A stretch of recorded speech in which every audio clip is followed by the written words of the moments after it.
We've got to tell the people, Ray. We've got to tell the people what kind of redneck shit we just did. Well, hell. All right, guys. So here's what's going on. I brought Chaos Theories, one of the wheels over here.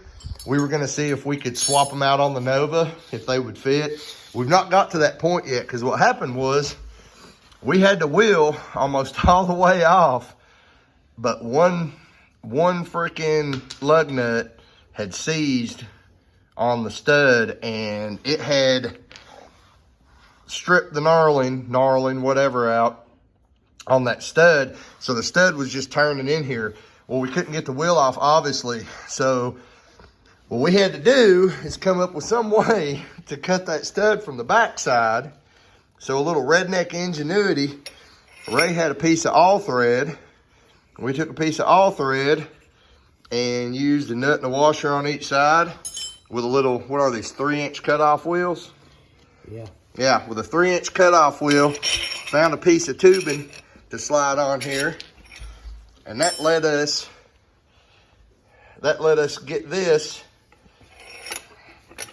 back behind the wheel like so.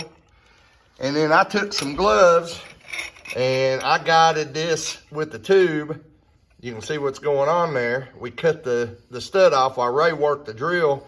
We just sawed through the stud from the back side and cut it off. And I was just sitting here thinking, I was like, we have got to show this shit, because that is the most redneck shit we've come up with to date.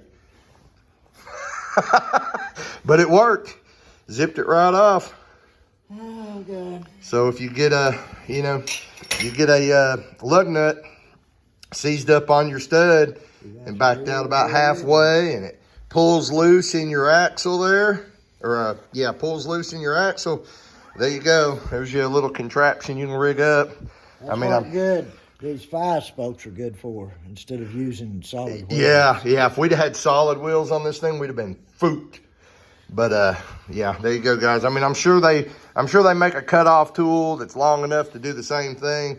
We didn't have the cutoff tool, so we made one, and it worked. It worked, Ray.